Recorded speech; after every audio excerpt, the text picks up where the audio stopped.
오늘 요나서 3장 1절에서 10절의 말씀을 가지고 하나님의 꿈, 이와 같은 주제로 은혜를 나누기를 원합니다. 강가에는 물새도 살고 뱀도 살아갑니다. 어느 날 물새도 알을 낳고 뱀도 알을 낳았습니다. 그런데 물새의 알은 얼룩덜룩한 보호색이라 보기에 좋지 않았고, 뱀의 알은 하얗고 깨끗한 것이 보기에 참 아름다웠습니다. 이때 뱀이 다가와 물새에게 제안을 합니다. 내 알과 네 알을 바꾸면 어떻겠냐고. 그러자 물새는 얼른 뱀의 알과 자기 알을 바꿨습니다. 그 알을 바꾼 뱀은 물새 알을 가지고 가서 돌아서서 바로 깨서 까먹어버렸습니다. 그런데 물새는 뱀의 알을 가지고 와서 정성껏 품어서 이제 부화를 시켰습니다. 그리고 태어난 새끼 뱀을 사랑과 정성을 다해서 열심히 키워냈습니다. 그러나 새끼 뱀이 자라나서 이제 어른 뱀이 되었을 때 자기를 그렇게 정성껏 키워준 바로 엄마 물새를 그 자리에서 잡아먹고 말았습니다. 마귀도 꿈이 있고 하나님도 꿈이 있습니다. 마귀의 꿈은 보기에 좋고 먹음직한 세상적인 것입니다. 하나님의 꿈은 실현 불가능한 어리석은 것 같고 볼품도 없는 것 같습니다. 그러나 사단 마귀의 꿈은 저주이며 사망입니다. 반면에 하나님의 꿈은 생명과 축복입니다. 사단 마귀는 인류의 시주인 아담과 하와를 세상적인 꿈으로 유혹했던 것처럼 지금 이 시대 순간순간마다 하나님을 믿는 자들을 세상 것으로 유혹하고 있습니다. 그러나 믿는 자들은 세상적인 꿈이 아닌 하나님의 꿈을 꾸어야 합니다. 그것은 한밤의 몽상이 아닌 생명을 살리고 세상을 변화시키는 믿음의 비전을 말하는 것입니다. 오늘 요나서에서는 하나님께서 요나를 통해서 어떻게 하나님의 꿈을 보여주시고 있는지 분명히 알 수가 있습니다. 오늘 이 시간 다시 한번 요나서를 통해서 하나님의 꿈에 도전하고 동참하는 여러분 되시기를 주님의 이름으로 축원합니다. 첫째로 하나님은 당신의 꿈을 이루시기 위해 사람을 도구로 택하십니다. 요나서 1장 1절에서 2절에 보니까 이렇게 말씀합니다. 야훼의 말씀이 아미떼의 아들 요나에게 임하니라. 너는 일어나 저 큰 성읍 니느웨로 가서 그것을 쳐서 외치라. 그 악독이 네 앞에 상달하였음이니라 하시니라. 이렇게 말씀하고 있습니다. 니느웨는 아수르의 수도입니다. 유대 지역이 아닙니다. 그런데 그곳에 가서 하나님께서는 당시에 바로 북이스라엘 여로보암 2세 때 선지자로서 사역하던 요나에게 복음을 전파하라고 명령하고 있는 것입니다. 그런데 아수르는 늘 북이스라엘에게 위협적인 존재였습니다. 틈만 나면 전쟁을 일으켜서 주변 국가들을 괴롭히고 그리고 그들이 얼마나 잔인하고 사악한지 바로 자신들의 적대 국가의 사람들에게 산채로 가죽을 벗기고 각을 뜨고 온갖 만행을 다 저질렀던 것입니다. 특히 그 상대국이 바로 북이스라엘이었던 것입니다. 그런 아수르에게 하나님은 요나를 통해서 기회를 주고 계신 것입니다. 그러자 요나는 속이 상하고 화가 났습니다. 왜 하필이면 저 원수의 나라 니느웨를 용서하시고 구원하시려고 하나? 왜 자존심 상하게 그 니느웨에 가서 복음을 전파하라고 하시는가? 도무지 하나님의 뜻을 이해할 수 없어서 뿔딱지가 난 요나는 니느웨의 반대편인 다시스로 가기 위해서 다시스로 행하는 그 배에 몰래 올라타서 도망을 쳐버리고 말았습니다. 그러자 요나가 탄 배가 요동치기 시작합니다. 하나님께서는 무서운 강풍을 일으켜서 배를 흔드시니까 배가 곧 뒤집히게 되었던 것입니다. 폭풍을 이기지 못하고 배가 부서져 가자 그 배 위에 타고 있던 선장과 선인들이 두려움에 떨며 배를 조금이라도 가볍게 하기 위해서 배 위에 실렸던 많은 짐들을 바닷속에다가 그대로 다 던져버렸습니다. 그러나 시간이 갈수록 폭풍우는 더 거세지고 이제 배는 그 모서리가 부서져 깨져나가기 시작합니다. 그래도 이제 그들은 어떻게 하든지 사람이라도 살아보고자 온갖 방법을 다 동원했지만 소용이 없었습니다.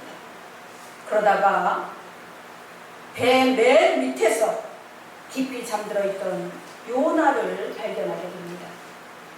그러자 그들은 요나를 깨워 일으켜 세웠습니다. 그리고 그의 신상에 대해서 물었습니다.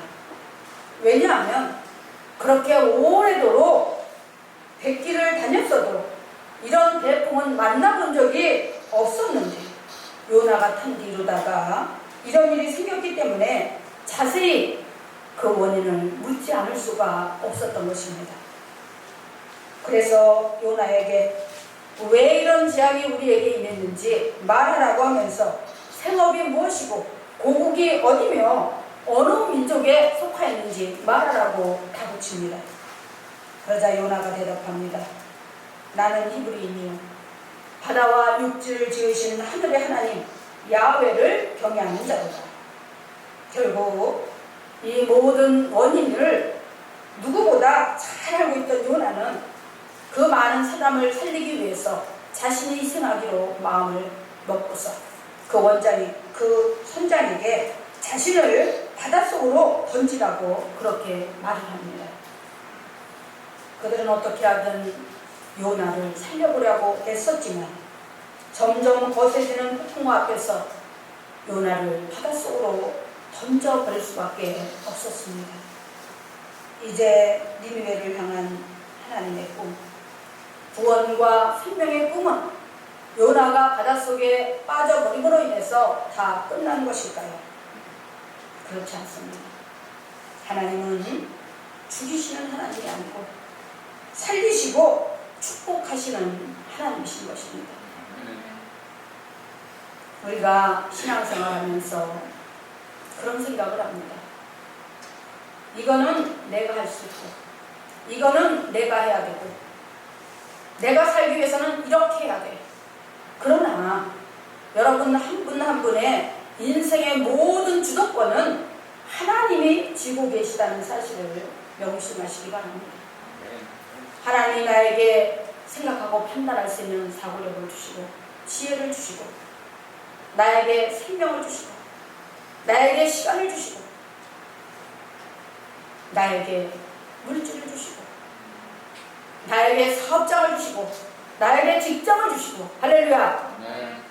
하나님이 우리의 모든 필요를 이 모양 저 모양으로 그렇게 각자의 능력과 적성에 따라서 필요에 따라서 주시는데 여러분은 하나님을 믿는다고 하면서 하나님의 생각보다는 여러분의 생각이 우선이고 하나님의 기준보다는 내 기준이 우선이고 그러면서 하나님과 정반대의 길을 걸어가고 있다는 사실입니다. 그러나 그 길을 얼마나 갈 수 있을까요? 그 가는 길이 과연 얼마나 형통할 수 있을까요? 오늘 요나가 하나님의 말씀에 불순종해서 하나님의 뜻과는 정반대의 길을 가기 위해서 니느웨가 아닌 다시스로 도망을 쳤지만 하나님은 그 가는 길을 막고 통제하셨습니다.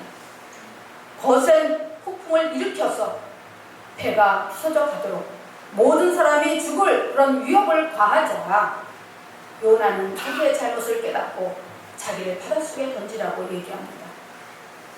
하나님은 불꽃 같은 눈동자로 우리를 지켜보시고 우리가 위기에 처했을 때 하나님은 어떻게 해요? 그 찰나의 순간에 우리를 건져서 바로 안전지대로 옮겨놓으신 분이시고 하나님과 상관없는 자들, 하나님과 상관있는 자 때문에 결코 털것 하나라도 상하지 않게 하시는 공의로우신 하나님이심을 믿으시기 바랍니다. 할렐루야. 이제 두 번째로 하나님은 물고기를 사용하시고 계신 것을 볼 수가 있습니다.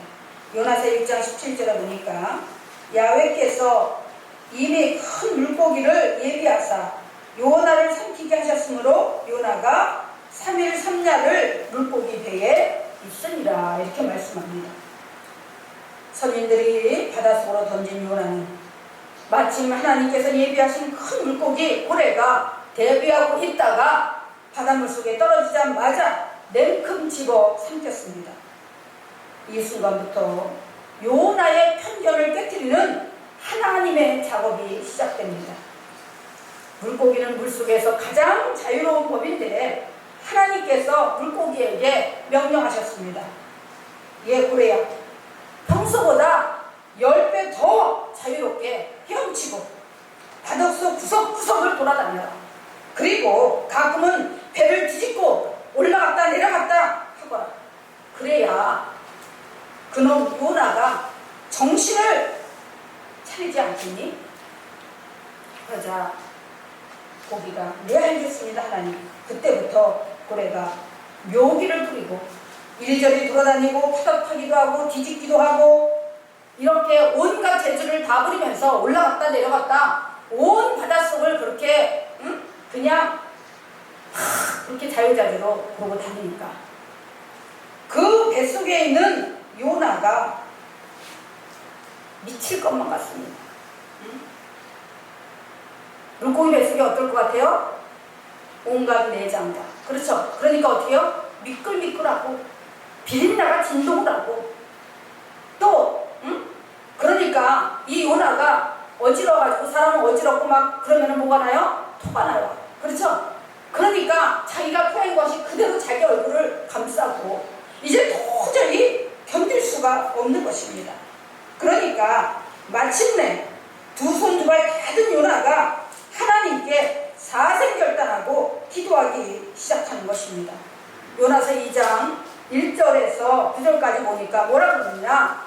요나가 물고기 뱃속에서 그 하나님 야훼께 기도하며 가로되 내가 받는 고난을 인하여 야훼께 불러 아뢰었었다니 주께서 내게 대답하셨고 내가 소대 뱃속에서 부르짖었었더니 주께서 나의 음성을 들으셨나이다.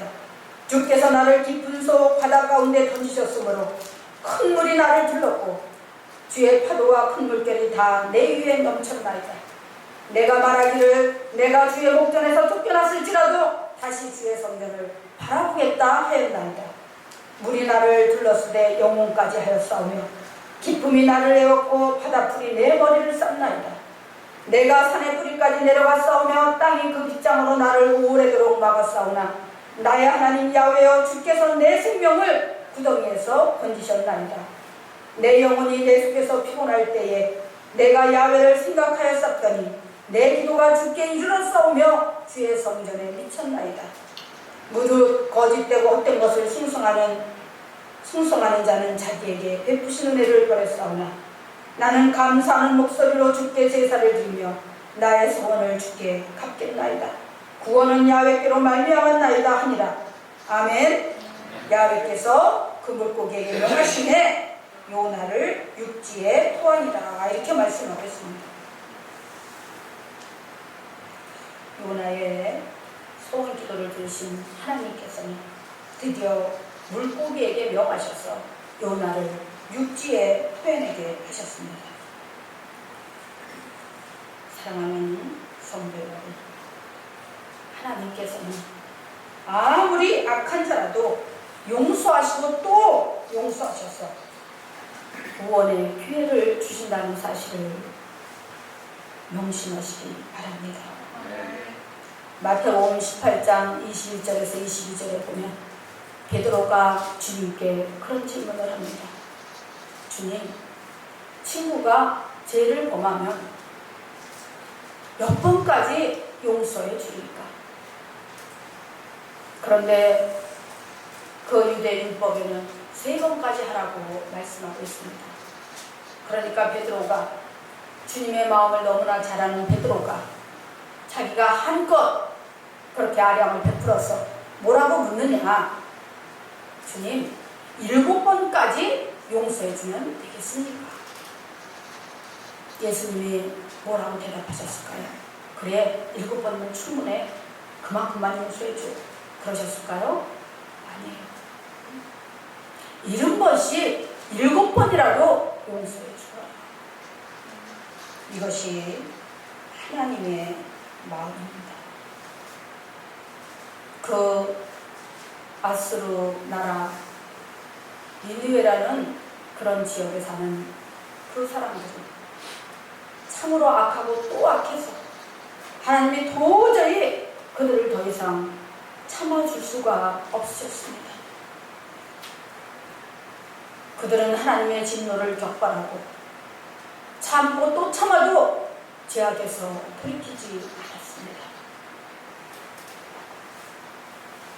그런데 하나님께서 마지막에 한 번 더 용서해 주시기 위해서 당신의 종인 요나를 통해서 니느웨에 가서 하나님의 심판을 선포하라고 명령을 하셨습니다.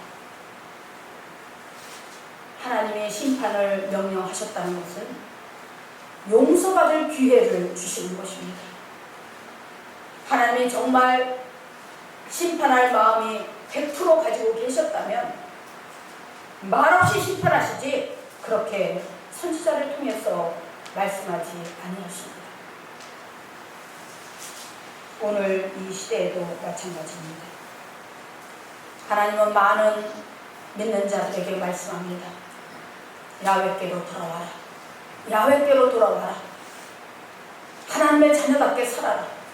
너희들은 세상의 빛이니, 너희들은 세상의 소금이니, 세상에 나가서 악을 행하지 말고 하나님의 사랑과 그 은혜를 전하고 나눌 수 있는 그런 믿음의 본이 되는 삶을 살거라. 그런데 하나님을 믿는 세상 사람들이 그렇게 살지 않는다는 것입니다. 세상 화려한 그런 문화를 추구하고 돈이면 다 된다는 바로 물질 만능주의, 배금주의 사상을 가지고 세상의 화려한 것들의 유혹을 받아 세상으로 나아갑니다. 특히 코로나 바이러스가 만연하니까 코로나 바이러스 때문에 모이지 말라고 했으니까 집에서 적당히 드리고 안 드려도 뭐 하나님이 아시겠어? 목사님이 아시겠어? 그러면서 자기 자신의 잘못된 그런 개념을 가지고 타협하면서 하나님을 속이고 하나님과 멀어져 갑니다. 과연 그런 사람들이 하나님의 자녀일까요? 과연 그런 사람들이 눈에 안 보이는 천국을 사모하며 지향하며 믿음으로 사는 자들일까요? 아니라는 것입니다. 오늘 이 요나서를 통해서 여러분 모두 정신 차리고 믿음 안에 바로 서서 하나님을 경외하고 주여하며 하나님을 숨기게 되시길 주님의 이름으로 축원합니다. 세 번째, 이제 요나의 복음 전파하는 것을 볼 수 있습니다. 요나서 3장 4절에 보니까 요나가 그 성에 들어가며 곧 하룻길을 행하며 외쳐 가로되 40일이 지나면 니느웨가 무너지리라 하였더니, 이 말씀은 곧 회개하라 천국이 가까웠다고 외쳤던 세례 요한의 외침과도 같은 말씀인 것입니다. 그러자 니느웨 백성들이 하나님을 믿고 그 음식을 선포하고 무거운 대수하고 붉은 베옷을 입고 왕궁에 있는 왕에서부터 모든 백성에 이르기까지 심지어 동물에 이르기까지 금식하며 제 가운데 앉아서 하나님 앞에 통회하며 자복하며 회개하였던 것입니다. 진정으로 뉘우치고 회개하는 그들을 보면서 하나님께서는 뜻을 돌이키사 심판하지 않으시고 용서하시고 구원을 주시기로 하셨습니다. 한편 강렬한 햇빛 가운데서 3일 동안 돌아다니면서 복음을 전파했던 요나는 심히 지치고 피곤해서 이제 정말 하나님이 니느웨 사람들을 심판하실까? 하나님이 복음을 선포하라고 해서 내가 다니면서 복음을 전했는데 과연 하나님이 용서해 주실까? 바로 하나님의 뜻을 살피기 위해서 그 니느웨 성이 과연 하나님 앞에 어떤 그런 벌을 받게 되는지 궁금해서 이제 지켜보기 위해서 니느웨 맞은편 제일 잘 보이는 그런 니느웨 동편에 앉아서 거기다가 조그만 초막을 지었습니다. 왜냐하면 그 유대 지역은 너무나 뜨거우니까 한낮에도 45도 50도를 웃도니까 너무나 뜨거워서 견딜 수가 없는 거예요. 그래서 거기다가 조그맣게 풀로다가 집을 만들어 짓고는 햇볕을 겨우 가리고 거기에 앉아 있었습니다. 그러자 하나님께서 요나의 모습을 보시고 순식간에 박넝쿨을 올려가지고 아주 무성하게 박넝쿨이 다 그 초막을 뜯어보니까 얼마나 시원하겠어요. 그래서 앉아서 시원해서 너무 기뻐서 좋아가지고 있다가 그대로 노곤해서 잠이 들었습니다. 한숨 자고 나니까 새벽이 되었어요. 그랬는데 벌레가 그만큼 박넝쿨을 다 씹어서 다 먹어버렸고 그대로 햇빛이 쏟아지고 있었습니다. 이에 신통이 난 요나가 화를 내고 원망하고 불평하면서 내가 더워 죽겠는데 이런 나를 하나님은 지켜주지도 않으시고 또 좀 이렇게 박넝쿨을 올려서 좀 시원하다 싶어서 좀 쉬려고 그러니까 그 꼴을 못 봐가지고 하나님은 박넝쿨을 벌레를 보내서 다 씹어서 없애버리고 어떻게 그러실 수가 있냐고 이러면서 하나님 앞에 따지는 거예요. 그러면서 하는 말이 아유 난 차라리 그냥 죽는 게 낫겠어요. 하나님 그냥 날 차라리 죽여주세요. 왜 고기 뱃속에다 집어넣었다가 또 꺼내시고 또 왜 복음을 전하라고 하시고 그래서 3일 동안 내가 다니면서 복음을 전하고 이렇게 했으면은 수고했다고 좀 나를 좀 시원하게 해주시지 그 꼴을 못 보셔서 또 이렇게 다 가져가 버리셨냐고 하면서 원망하고 불평을 하는 것입니다. 그때 하나님의 음성이 들려옵니다. 요나서 4장 10절에서 11절에 보니까 야훼께서 가라사대 내가 수고도 아니하고 배양도 아니하였고 하룻밤에 났다가 하룻밤에 망한 이 박넝쿨을 아꼈거든. 하물며 이 큰 성읍 니느웨에는 좌우를 분변치 못하는 12만 명이나 되는 사람이 살고 있고 유축도 많이 있나니 내가 이것을 아끼는 것이 어찌 합당치 않느냐 이렇게 말씀을 하십니다. 할렐루야. 하나님은요 회개하고 돌이킬 때 사람뿐만 아니라 그들이 소유한 모든 가축과 그들의 삶의 터전까지도 하나님은 완벽하게 지켜주시고 하나님은 회복시켜주시는 그런 하나님이라는 사실입니다. 할렐루야. 사랑하는 성도 여러분, 요나서는 짧고 간단하지만 하나님의 크고 놀라운 사랑을 발견할 수 있습니다. 한 영혼을 천하보다 귀하게 여기시고 악한 대적이라도 회개하고 돌이킬 수 있는 그런 기회를 주셔서 용서하시고 사랑으로 끌어안으시는 분이 바로 하나님이신 것입니다. 태초에 하나님께서는 이런 놀라운 꿈과 비전을 가지고 천지를 창조하시고 사람을 지으셨습니다. 그리고 영원히 함께하면서 지상 천국을 만들어 가시기를 원하셨습니다. 그런데 그만 첫사람 아담과 하와가 하나님의 꿈을 망쳐버렸습니다. 허울 좋고 그럴듯한 사단 마귀의 꿈에 넘어간 것입니다. 사단 마귀의 꿈을 쫓던 인간은 그 후로 모두가 죄인이요 사망 권세 아래 놓이게 되었습니다. 왜냐하면 사단 마귀는 그럴듯한 세상적인 것으로 유혹하여 결국엔 타락하게 만들고 죄짓게 만들어서 멸망시키고 죽이신 것이 목적이니까요. 그러나 하나님은 그렇지 않습니다. 하나님의 꿈은 영원 사랑에서부터 시작되고 영원 사랑으로 영원히 승화시키는 참되고 가치 있는 영원하고 위대한 사랑이기 때문입니다. 그러므로 요한복음 3장 16절에서는 이렇게 말씀합니다. 하나님의 세상을 이처럼 사랑하사 독생자를 주셨으니 이는 저를 믿는 자마다 멸망치 않고 영생을 얻게 하려 하십니다. 세상은 어떤 지경을 말하는 것이 아닙니다. 정말 이 지구까지 그곳에 어떤 인종이 살든 영혼을 가진 존재라면 그 사람이 아무리 악해도 하나님은 10번이고 100번이고 영혼권에 기회를 주셔서 회개하고 돌이켜서 하나님 앞에 나올 수 있게 하기 위해서 인간의 원죄를 완벽하게 바로 해결하실 독생자 예수 그리스도를 우리를 대신해서 바로 그 생명을 내어 놓으셨다는 것입니다. 그런데 오늘날 날이 갈수록 사람들은 너무나 신앙을 남기 여깁니다. 하나님을 섬기는 예배를 우습게 합니다. 하나님의 자녀로서의 삶을 포기하고 세상 문화를 쫓아 그럴듯한 그런 사단마귀의 꿈을 쫓아가고 있습니다.